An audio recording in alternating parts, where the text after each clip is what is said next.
Tumindig ang palasyo sa likod ng NBI na ngayon iimbestigahan ang umano'y irregularidad sa Southeast Asian Games Sports Complex sa Clark, Tarlac noong 2019 kung kailan nagsilbi si Senator Alan bilang organizing committee head. Quiet lang po kayo, atin-atin lang to. Pero iparating natin sa NBI, sa DOJ at sa Malacanang. Tayo-tayo lang ha. Sabihin natin sa DOJ, sa NBI at sa Malacanang, di kayo halata ha. At sabi parati ng ating mga kababayan ay sana all imbestigahan niyo yung Southeast Asian Games. Ako naman, 10 ng aming mga kasama, imbestigahan naman namin ang flood control. Senator Judge Alan Peter Cayetano natawa na hinamon ang palasyo.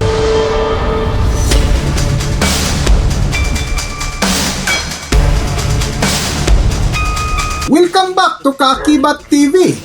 Sa patuloy nga na impeachment trial laban kay VP Sara Duterte ay sumalang na ang iba't ibang testigo na kung saan isa rin si NBI Director Attorney Melvin Matibag sa tumatayong testigo na kinwestiyon ni Senador Judge Alan Peter Cayetano ang hindi pagdalon sa araw ng investigasyon. If no one objects, I will not object to having Director Matibag yesterday, but maybe as a caution to government officials, my good friend Congressman Defensor, I read over the weekend that Director Matibag is writing because he is to be in a convention meeting the FBI next week. So actually, we're going to be here 30 weeks. We have put aside many important things. We have put aside many foreign trips, many local trips, whether it's to help dun sa tinamaan ng lindol sa Mindanao or tinatamaan ng baha ngayon, because we have to be here 2 o'clock until matapos tayo every Monday to Wednesday, then after the SONA every Tuesday to Wednesday. I find it in bad taste that a bureau head will dictate to us that he's not available next week. I was Secretary of Foreign Affairs. That's why you have undersecretaries. That's why you have deputy directors. So I mean, I admire the patience of the prosecution, no? But even the prosecution, they have a way of timing and laying down the witnesses. So I don't want later on to say na dapat natanong ko muna to sa unang witness, kaya lang si Director Matibag inuna dahil ganito, ganyan. No, so I'd like to put that on record and ask my colleagues if that's acceptable to us. I mean, yung 20, well, at least those who are not in jail or the 21 of us are here, the whole government nakatutok. We put aside so many important things. And then one witness who is in the government, who is a bureau head, will tell us sorry, but because he has to be with the FBI, siya na yung mauna tomorrow. That might be a bad precedent, Mr. Presiding Officer. May I be allowed to... Matapos nga questionin ni Senador Judge Alan Peter Cayetano ang hindi pagdalo ni NBI Director Melvin Matibag, kinabukasan ay maraming nagulat nang biglang lumabas sa mainstream media na biglang nagpa-interview na di umano imbestigahan ang ginastos ng Southeast Asian Game noong 2019 na tila ginugulo lang ni Attorney Melvin Matibag ang investigasyon sa impeachment trial ni VP Sara Duterte sa Senado. Handa at hindi natatakot si National Bureau of Investigation Director Melvin Matibag na dumalo bilang testigo sa impeachment trial ni Vice President Sara Duterte sa darating na Martes, July 21. Ito ay sa kabila ng babala ni Senator Judge Pia Cayetano na posibilidad na makontempt ito dahil sa umano'y intimidation o pananakot at pagtatangkang mabawasan ng ilang senator judges. Matatandaan na naging mainit ang usapin matapos ihayag ng NBI Director na magsasagawa sila ng investigasyon kaugnay sa issue noong 2019 SEA Games, kung saan aabot umano sa 10 billion pesos ng pondo na galing sa budget insertion ang inilaan para sa pagpapatayo ng sports complex sa New Clark City sa Tarlac. Yung sinasabi nating insertion, kung alam ko yung gusto nyong balikan, for the budget of 2020 yan, nung siya na yung speaker. So yun na, para alam na niya. Kasi mas maganda naman nga pag inimbitahan siya, di pumunta siya para sagutin niya yung mga aligasyon sa kanya.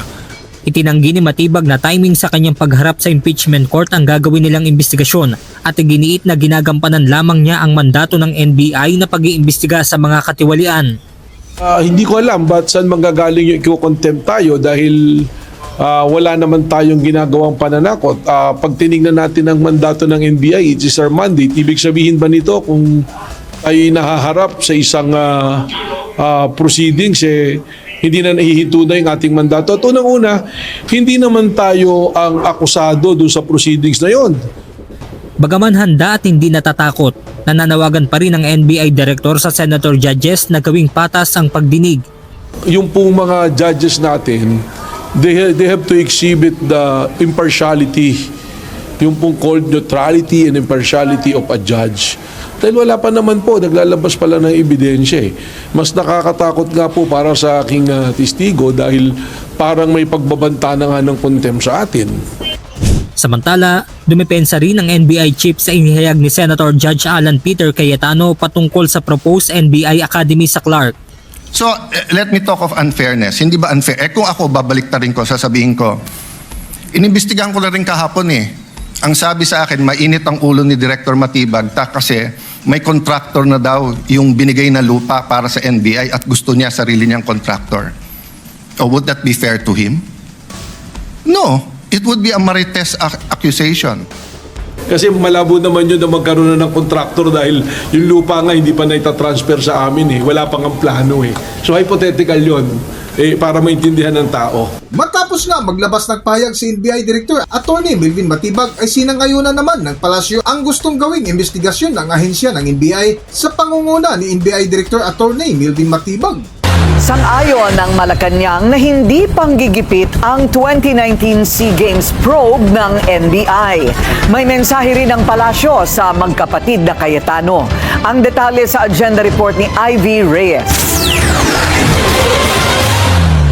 Kung walang katatakutan, bakit mag-react? Yan ang mensahe ng Malacanang sa magkapatid na Senator Judges na sina Alan Peter Cayetano at Pia Cayetano. Tumindig ang palasyo sa likod ng NBI na ngayon iimbestigahan ang umano'y irregularidad sa Southeast Asian Games Sports Complex sa Clark, Tarlac noong 2019 kung kailan nagsilbi si Senator Alan bilang Organizing Committee Head. So hindi dapat magkaroon ng reaksyon na dahil iimbestigahan lamang ay sila ay iisa-isahin na. Kapag ganun kasi ang mga pananaw, dapat siguro, sana, ay hindi dahil maaari silang pag-isipan na kayo ba'y guilty. Hindi raw intimidation na matatawag ang investigasyon dahil trabaho ng NBI ang hindi tulugan at isawalang bahala ang mga dapat imbestigahan. Sa pagkwestiyon ni Cayetano sa timing ng investigasyon, June 15 pa raw nakipagpulong si NBI Director Melvin Matibag sa mga opisyal ng Clark City para sa itatayong NBI Academy dito. Kaya hindi raw tungkol kay Cayetano ang investigasyong ito at hindi dapat tingnan bilang pag-target ng isa-isa sa kanilang mga kaalyado. Ang punto rin ng dating Senate President na sangkot ang pangalan ni DPWH Secretary at dating Basis Conversion and Development Authority President Vince Dizon, tinabla ng Malacanang. Naimbestigahan na raw ito at naabsuelto ang kalihim. Pero si Cayetano na nooy House Speaker, mistulang hindi raw dumaan sa investigasyon noong 2019 ayon sa Malacanang dahil sa isang tao. Sa ating pagkakaalam, ang dating Pangulong Duterte ay nilinis na agad si Senator Alan Cayetano at the time kahit wala pang umaandar na pag-iimbestiga. Sa impeachment trial naman, isa lang daw ang inaasahan ng Malacanang sa pag-usad nito on its third week. Wala ng drama at wala raw sanang pagtatago ng katotohanan at pag-iwas sa mga totoong issue. Isa rin daw napakababang argumento ng depensa ang paggamit sa pahayag ni PBBM noon na willing siya makipag-ayos sa mga Duterte para tanungin ang witness kung sa tingin ba nila ay seryoso ang pagbabanta ng bise. Kahit gusto makipag-reconcile ng Pangulo sa lahat ng maaaring hindi sumasang-ayon sa kanya, hindi nabubura ang pagbabanta sa buhay ng Pangulo, ni First Lady at ni dating House Speaker ng Vice Presidente.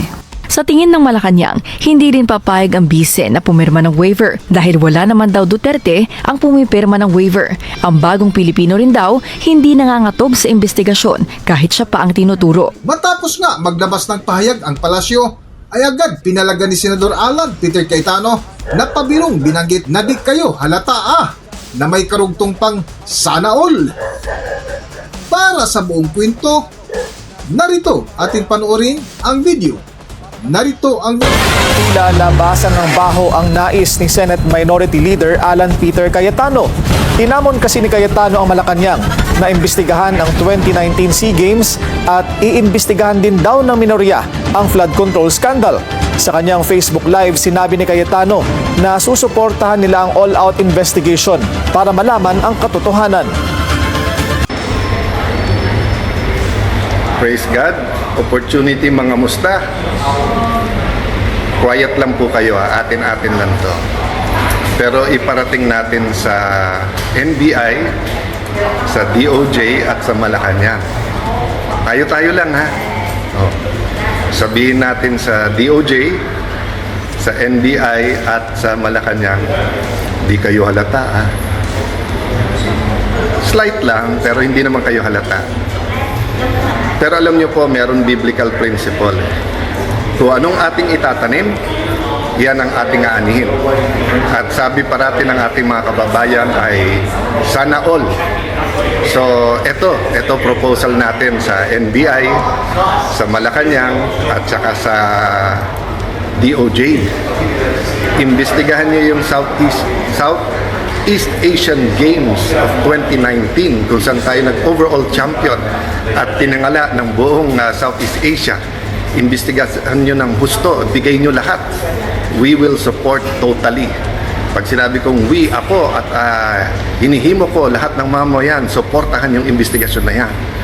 Tapos, ako naman, 10 ng aming mga kasama na ngayon ay nasa minority, imbestigahan naman namin ang flood control. Deal? So, madali lang yan, Malacanang, kasi sumusunod naman sa inyo sila Senator Erwin, sila Senator Lacson, yung mga nasa Blue Ribbon. Kalabitin nyo na. Total, 30 weeks. Matagal po tong impeachment. At sabi nga, wag panay technicalities. Lalo po ang Blue Ribbon Committee, wala masyadong technicalities doon. So, wag po tayo mangamba sa kahit anong investigasyon. Salamat po sa lahat na nagpaparating ng suporta, lalo po yung prayers.